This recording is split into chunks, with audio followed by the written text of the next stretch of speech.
Good Monday morning. I hope you had a wonderful Sabbath and looking forward to a great week as God does in you all the good things that He is wanting to do. There's a lot going on this week. Actually, to be perfectly candid, I many times, as I am today, record Monday Matters on Sunday night. So right now the Super Bowl is going on. It's halftime, so I came back in here to do this during halftime. I'd rather be with you than Rihanna, so there you go. And then this week is Valentine's, so we can talk about that. And husbands, I hope you've picked out a nice Valentine's card for your wife. You could do like my friend Robert.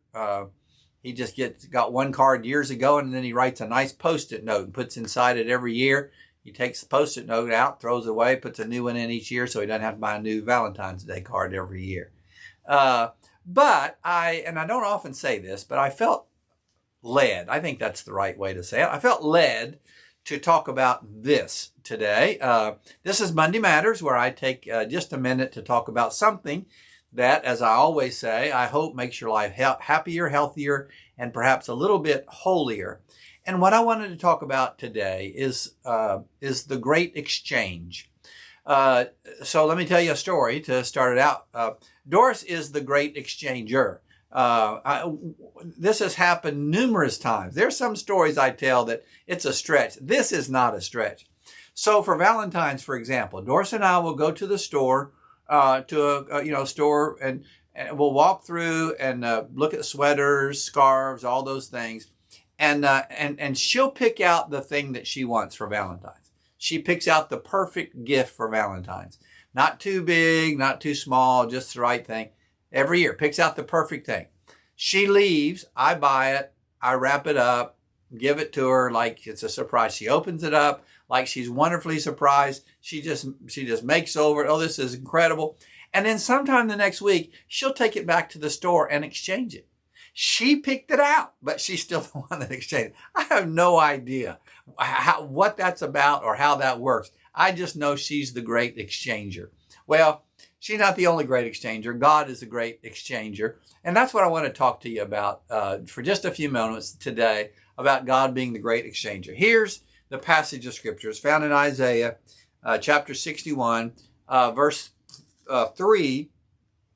And it's a promise that God is making to the children of Israel. He says, I'm going to proclaim this is the acceptable year of the Lord. I'm going to pray that God will comfort all that mourns. And then he starts verse 3. To console those who mourn in Zion, to give them beauty for ashes, oil of joy for mourning, the garment of praise for the spirit of heaviness, that they may be called trees of righteousness, the planting of the Lord, that he might be glorified. It is a wonderful verse about exchange, about God taking the hard, difficult, and negative things in our lives and exchanging them for, replacing them with something that's positive, something that matters. I think he does that still. I think his desire is to make that great exchange for you and me. And so what needs to be exchanged? Well, I confess that this is in part prompted by some conversations with more than one friend this week. And so if you think this is for you, then this is probably for you.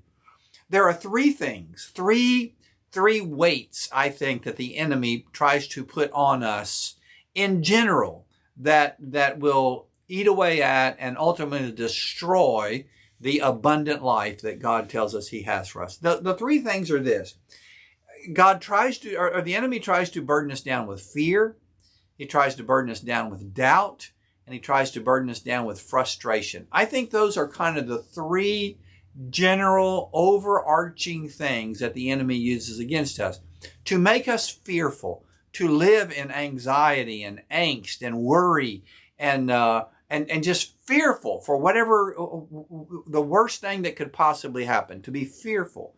And God wants to take away that fear. The enemy tries to give us doubt. He begins the whole story with that. He comes to Adam and Eve in the garden. He said, did God really say that? Do you think God really meant that? And so he tries to make us fearful. He tries to make us doubt. And he tries to make us frustrated.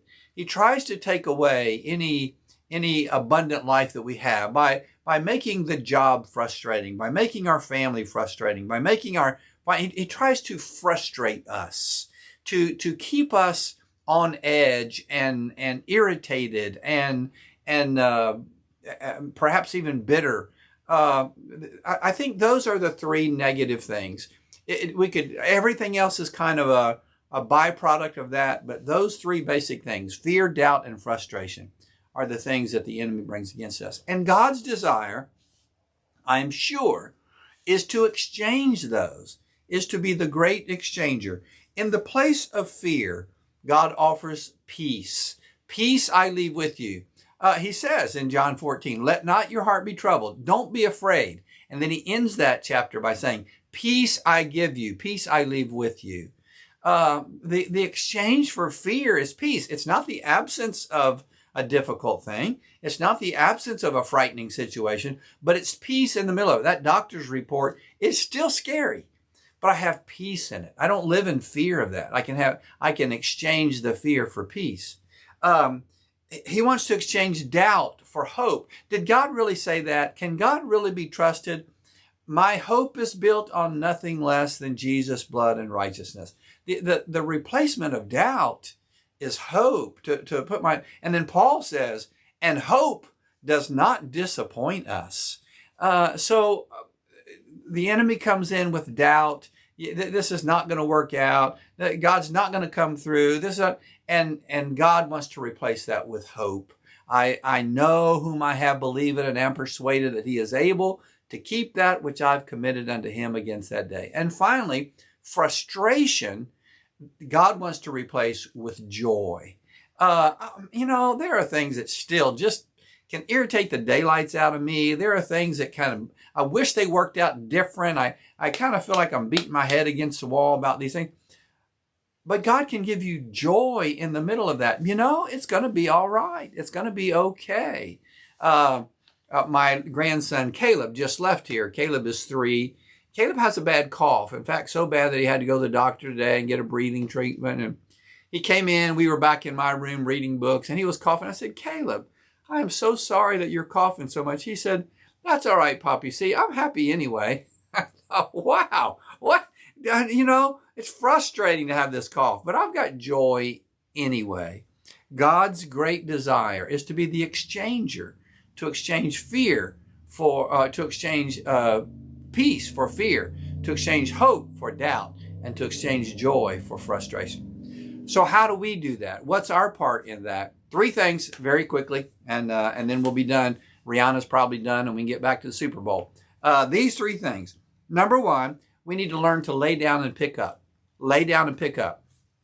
We make a conscious effort when fear arises to say, I choose to lay fear down and to pick up peace instead. I often have people go through an exercise that I call 3 things, where they pick up 3 things, 3 inanimate objects. They pick them up and they just take a moment, look at it, kind of identify it to themselves. Don't pass judgment. This is my iPhone. It's got some fingerprints on it. It's a little bit dusty, but this is my phone. And then they consciously lay it down. This is my Bible. Actually, this is Amos's Bible. It's fairly new, got a bookmark, and then they lay it down. Pick up 3 things and lay it down. Then, once you've made yourself do that with an inanimate object, now you take this fear. This is fear. I understand what it feels like. It's tightening of the chest, but my shoulders are sore. I choose to lay it down, and I'm going to pick up instead peace, the peace that passes all understanding. Lay down and pick up. Here's the second thing, reframe and replace. Reframe. Think about that thing differently. This job is so frustrating. This job is just irritating the daylights out of me. Wait a minute. God, isn't God good that he has given me this opportunity to be a strong witness in the workplace when sometimes it's just a pain in the neck? My wife is just all over my case. She is fussing at me again. Wait a minute. I asked God to give me an opportunity to show my wife how much I love her. And this is it. She's fussing at me about something. I can be sweet. I can be kind. I can be attentive to that. reframe and replace. I reframe the doubt about this situation as, wait a minute, I have a wonderful opportunity to show people that I trust God, and I replace it then with hope. Lay down, pick up, reframe, replace, and the final one is stop and go. Stop, at very least, stop moving back towards the doubt. It's a whirlpool that we're sucked down. Stop moving back to that, and instead move forward. I pick up my Bible, I listen to a song, I go forward into some exercise that's going to help me to overcome this fear or this doubt or this frustration. Does that make sense? I hope that helps. I just felt like that there's just some of us that the devil is trying to weigh you down with these not so good Valentine's gifts. And you might have picked them out, fear and doubt and frustration. But I'm here to tell you that God's the great exchanger, and you can take those things back and you can exchange them. Exchange fear for peace and doubt for hope and frustration for joy. And he has great things to do in you and with you if you'll do that.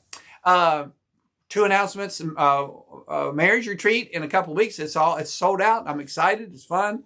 And we'll do one again in the fall. And so just kind of get on the list for that. And then men's retreat at Henry Horton State Park. I'm doing some friends of mine. It's always some friends of mine and I are doing a men's retreat at Henry Horton State Park on March 17, 18, 19.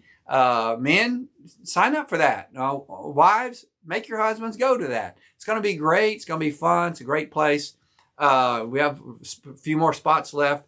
March 17, 18, 19. The cost is kind of depending on how you stay, somewhere about $150 for the weekend. But it's going to be a great, great time.